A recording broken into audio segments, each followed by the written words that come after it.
Radio Publique Africaine.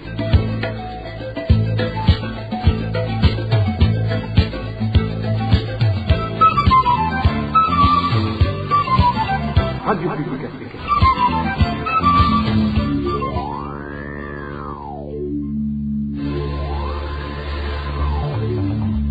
C'est le moment de suivre le journal parlé en français. À la présentation, Inès Gakiza. C'est un plaisir de vous retrouver. Bonsoir et bienvenue à cette édition du 12 septembre 2023 dont voici le sommaire. La mauvaise politique économique et le déséquilibre entre les recettes et les dépenses de l'État, les principales causes de l'inflation grandissante au Burundi, les experts économistes déplorent la situation et les politiques inquiétées plaident pour l'abandon de certaines taxes pour alléger le fardeau porté par la population. Ils réclament les salaires d'une année et demie. Ils sont les employés de la Sogestal Kilimiro. Tout à l'heure, vous suivrez les conditions actuelles de vie qui sont difficiles, de même que celles des troupes de la Thémis qui réclament à leur tour entre 7 et 10 mois de salaire. Enfin, les épidémiologistes appellent à la prise des mesures drastiques pour lutter contre l'épidémie de choléra qui ne cesse de gagner du terrain. Voilà pour les titres. Encore une fois, bonsoir et bienvenue. Commençons par la page économie. La hausse ce lundi des prix du carburant a été une mauvaise nouvelle pour les Burundais de différentes provinces qui se sont entretenues avec la RPA, car cette hausse se répercute sur les prix de tous les produits qui vont être à leur tour majorés. La situation devient donc de plus en plus difficile. Subvenir aux besoins vitaux n'est plus évident pour plusieurs Burundais suite à la cherté de la vie. C'est une mauvaise nouvelle partout dans le pays, car c'est toujours la hausse des prix du carburant qui fait que les denrées alimentaires soient chères. Ce n'est pas seulement d'ailleurs les denrées alimentaires qui augmentent de prix, c'est toute la vie qui devient chère.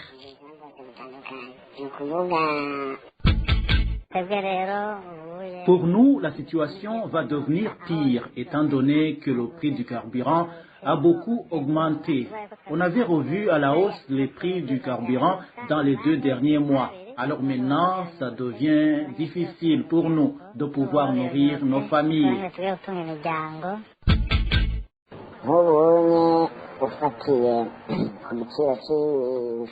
En tenant compte des prix des denrées alimentaires qui proviennent de l'intérieur du pays, à bord de véhicules, les prix de ces denrées vont augmenter et cela arrive alors qu'il n'y a pas un mois qu'on venait d'augmenter les prix.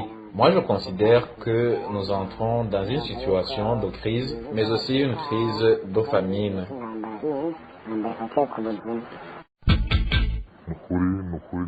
En vérité, c'est une situation difficile. Le prix du carburant affecte les prix des autres produits nécessaires. Je me dis qu'avec la semaine prochaine, les changements vont se manifester.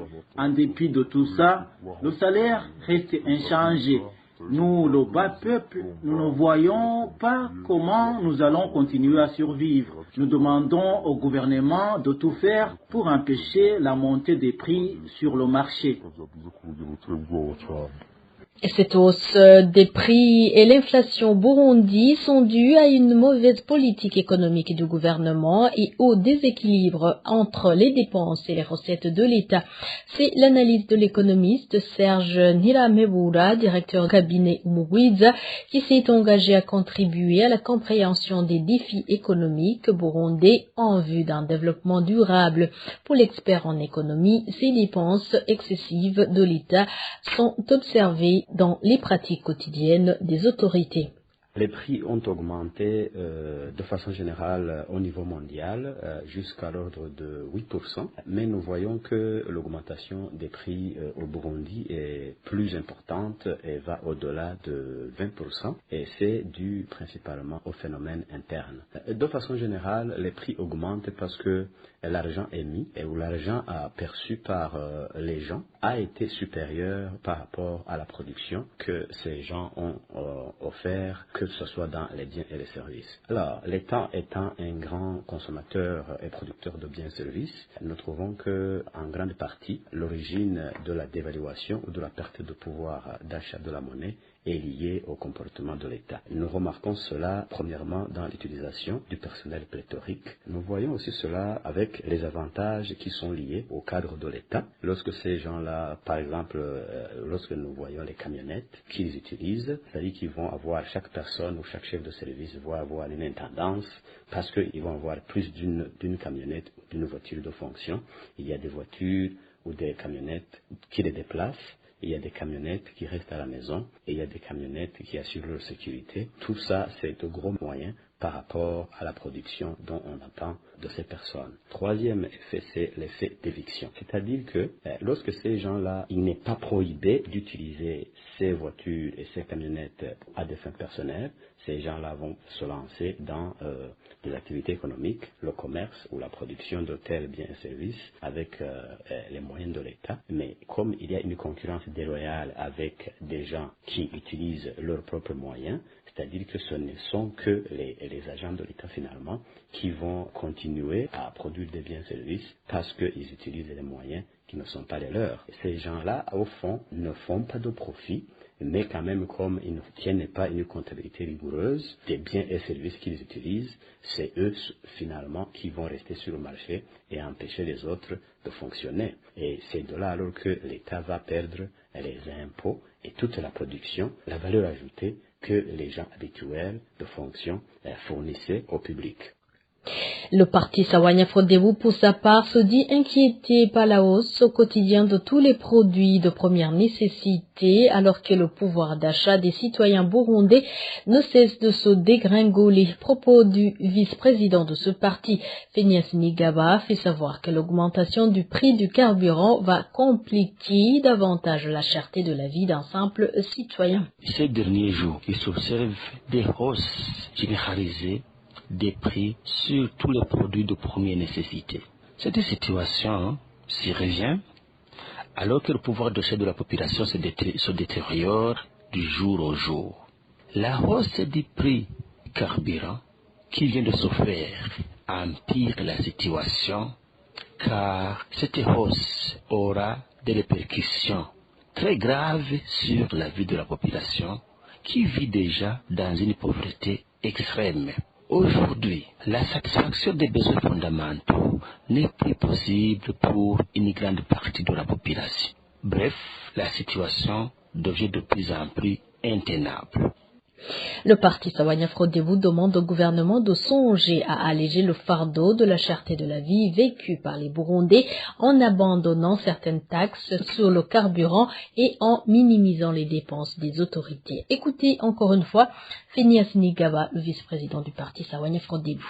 Le parti Sawanya Frodebu demande à l'État d'abord d'abandonner certaines taxes sur les produits pétroliers pour limiter les conséquences de la hausse des prix. Deuxièmement, le parti Sawanya Frodebu demande à l'État de mettre en place le stock stratégique qui pourra empêcher des montées répétitives des produits pétroliers. Le parti Sawanya Frodebu demande à l'État de réduire le train de vie de pas mal de dignitaires, et cela pour donner un bon exemple et être solidaire avec la population qui vit dans des conditions très difficiles.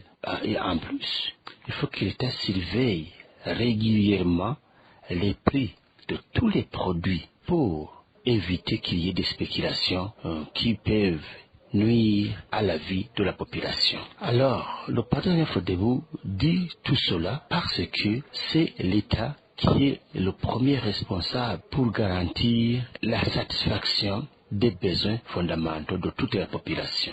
Alors, il faut que l'État prenne des mesures concertées pour voir comment alléger la souffrance dans laquelle se trouve la population.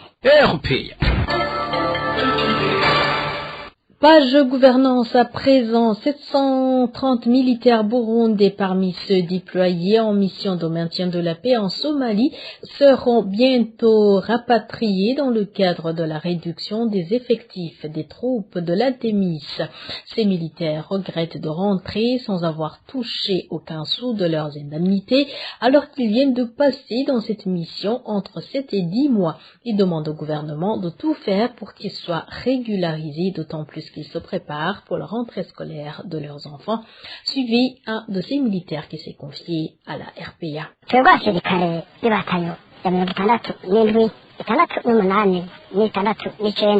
Nos militaires burundais du 67e bataillon, 68e et 69e bataillon Artemis avons appris que certains parmi nous vont bientôt rentrer au pays dans le cadre de la diminution des troupes déployées en Somalie. Si rien ne change, ces 630 militaires qui sont sur la liste vont plier bagages à partir du 26 septembre courant. Nous avons appris qu'il y a encore 140 autres qui vont nous rejoindre au Burundi. Nous nous sommes déjà préparés pour le départ, même les cérémonies relatives ont été organisées. La dernière équipe va atterrir sur Bujumbura le 30 septembre. Cependant, personne parmi nous n'a encore touché aucun mois de ces indemnités. Il n'y a aucun sou sur nos comptes. Certains réclament les arriérés de 7 mois, de 8 mois, 9 mois et 10 mois à peu près, selon l'ordre d'arrivée dans cette mission.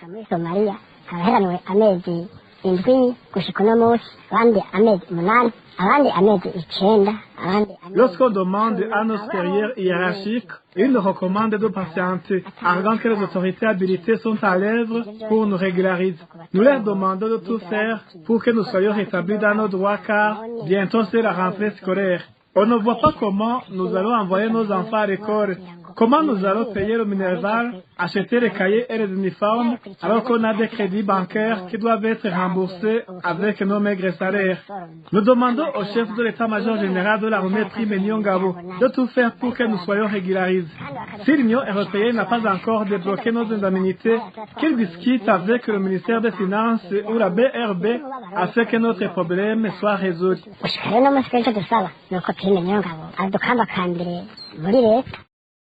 Malgré leur insistance auprès du chef d'état-major général de l'armée, ces militaires indiquent qu'ils n'ont pas l'espoir d'être régularisés d'ici peu, étant donné que leurs frères d'armes qui sont rentrés au mois de mai réclament encore 7 mois d'arriérés. Écoutez encore une fois ce militaire affecté à la mission en Somalie. Même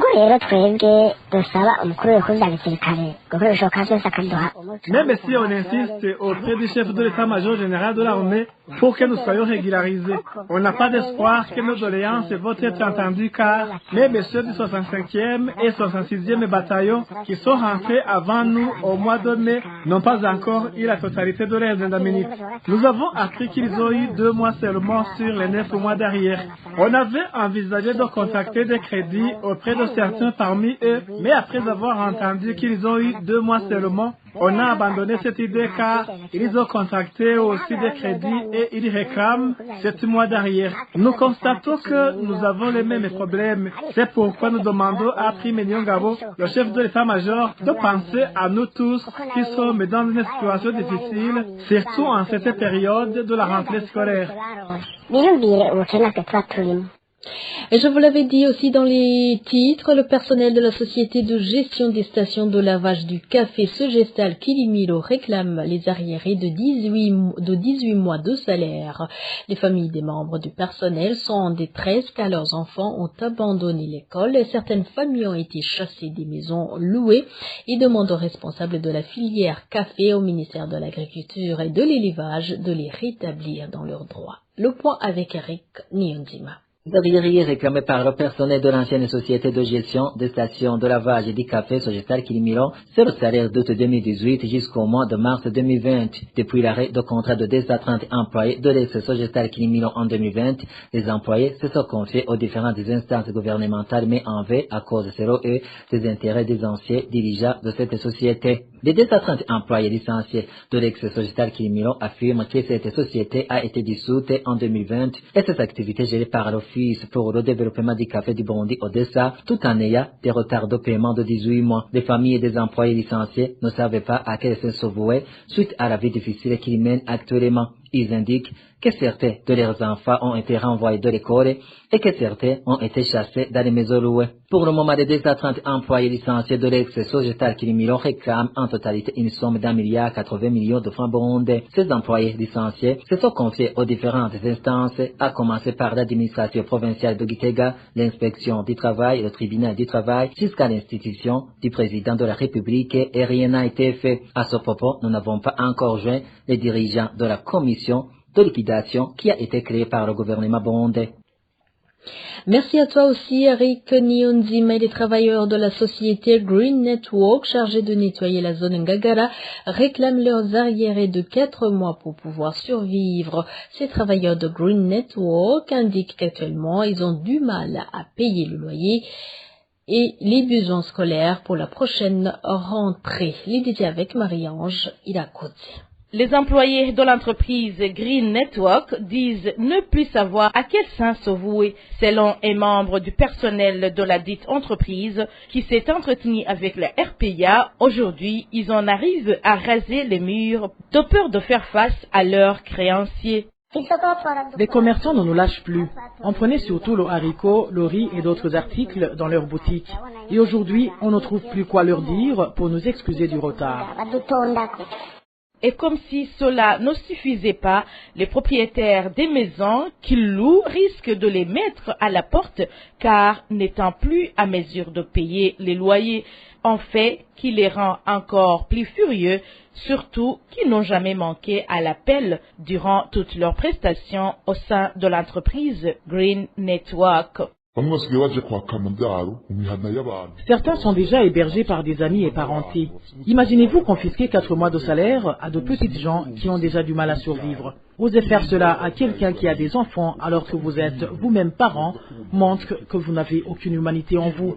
On trime pour eux et au lieu de nous rémunérer, ils nous envoient balader et continuent à mener une belle vie sans se soucier de rien. Ce n'est pas normal d'être traité ainsi alors que nous avons travaillé pour une société régulièrement enregistrée.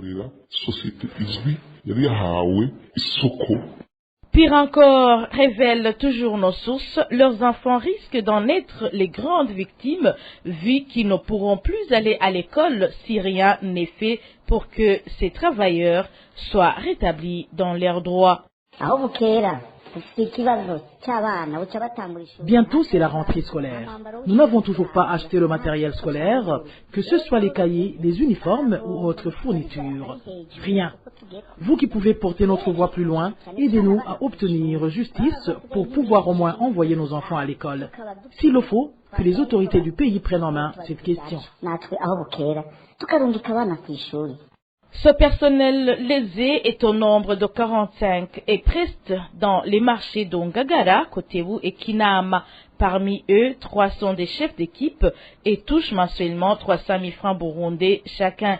Il y a également 8 agents de recouvrement qui touchent chacun 200 000 francs burundais, tandis que les 34 restants sont des agents en charge de la propriété des dits marchés. Ces derniers touchent entre 60 et 100 000 francs burundais par mois. Vous saurez que le directeur général de l'entreprise Green Network, Chrysostome Chiza, surnommé Toyota, fait aussi partie des employés qui n'ont pas touché de salaire depuis 4 mois. Ce dernier nous a promis de s'exprimer ce mercredi sur ces arriérés réclamés par le personnel.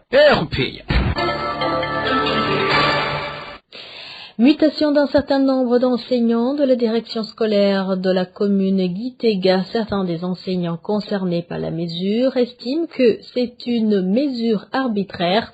Pour eux, le directeur communal de l'enseignement n'a pas les prérogatives de les muter. Denis Claire, il la trouve. Ils sont plus de 50 enseignants debout et assis que le directeur communal de l'éducation à Gitega vient de muter. Ils ont été informés de leur mutation et de leur nouvelle école d'affectation dans une réunion présidée par le chef du personnel à la direction communale de l'éducation à Gitega ce lundi. Les enseignants concernés et qui avaient répondu présents à cette réunion disent qu'ils ont été informés que leur mutation a été motivée par le fait qu'ils étaient de trop, donc désœuvreux, d'où il fallait les affecter à des écoles en enseignants insuffisants. Certains nombres des enseignants parlent des irrégularités qui ont émaillé cette activité de redéploiement initiée par le directeur communal de l'éducation à Gitega. Ils expliquent cela en disant qu'il y a des directeurs d'école qui transmettent des enseignants à redéployer ou muter qui étaient en conflit avec eux dans le but de se débarrasser d'eux. Ils ajoutent que les critères appliqués ne sont pas objectifs. Ainsi donc, parmi les les enseignants mutés ou redéployés figurent ceux qui travaillaient loin de leur famille, mais qui désormais vont travailler près de leur famille. Il y a d'autres qui ont été réaffectés loin de leur famille. Ce sont ceux réaffectés loin de leur famille qui grognent. Ils ont alors commencé les procédures de réclamer auprès du directeur communal de l'éducation à Gitega et pensent porter plainte au tribunal du travail. Il précise que le directeur communal de l'éducation à Gitega n'a pas les compétences de muter un enseignant et qu'ils n'ont pas sollicité cette mutation. Et parlant toujours éducation, les candidats qui ont passé le test de recrutement des enseignants en commune Songa demandent au ministère de l'Éducation de gérer et corriger les magouilles qui ont caractérisé ce test.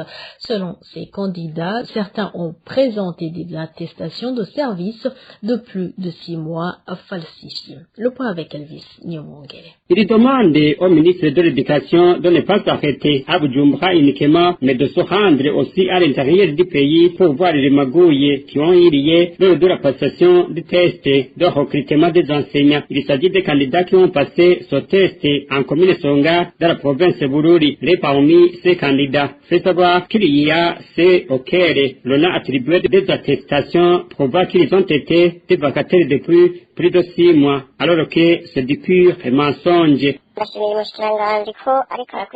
Je remercie le ministère de l'Éducation pour son initiative de faire le suivi dans les magouilles qui sont en train d'être faites dans le recrutement des enseignants. Mais je voudrais l'inviter de ne pas s'arrêter à Bujumbura seulement, mais aussi de faire le suivi dans les provinces de l'intérieur du pays. Par exemple, au lycée communal de Nyakigongo à Bururi, le directeur a octroyé des attestations de services rendus aux vacataires. Des attestations justifiant qu'ils ont travaillé durant 1 année pour certains et 10 mois pour d'autres. Pourtant, le plus expérimenté parmi ces vacataires n'a travaillé que durant 1 mois.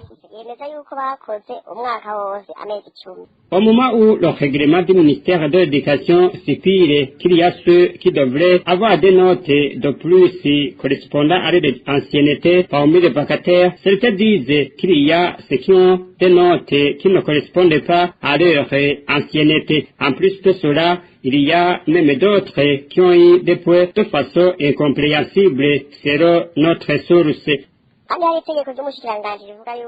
Il y a une mesure du ministère de l'Éducation stipulant qu'un vacataire doit avoir une note et demie quand il a travaillé pendant 1 mois. Ainsi, nous demandons que toutes ces magouilles soient résolues pour que chacun reçoive une note qu'il mérite selon l'échelle de temps qu'il a travaillé. De plus, ici en commune Songa, lors de la passation de ce test, seuls 2 candidats ont eu le maximum de points, c'est-à-dire 100%. Mais par la suite, nous nous sommes retrouvés avec une liste de 5 personnes qui ont eu le maximum de points. Quand nous essayons de demander ce qui s'est passé, ils nous ont répondu qu'il s'agit de ceux qui ont réclamé. Nous demandons au ministère de l'Éducation de s'y rendre pour voir ce qui se passe.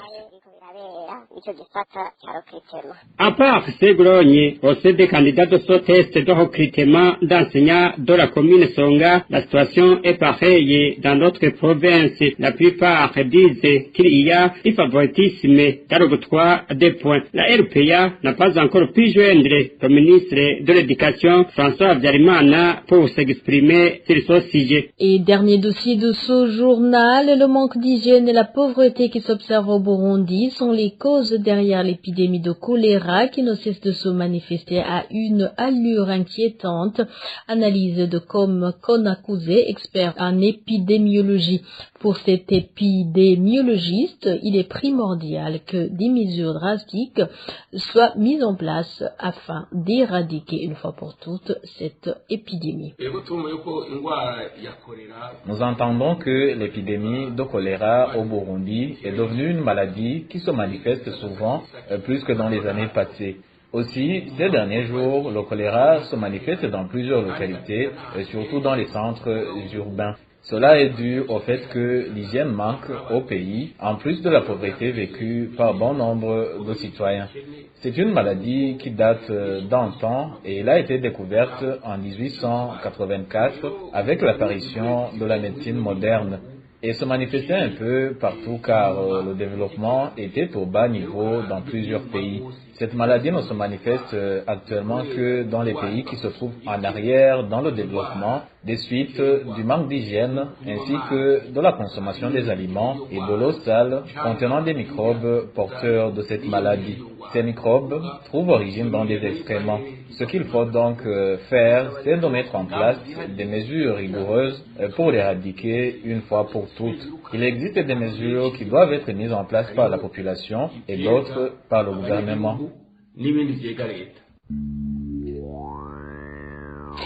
C'était l'épidémiologiste comme Konakuze et c'est par son intervention que nous mettons point final à cette édition. Merci à vous tous qui nous avez suivis. Au micro, vous étiez avec Ines Gakiza. À la prochaine.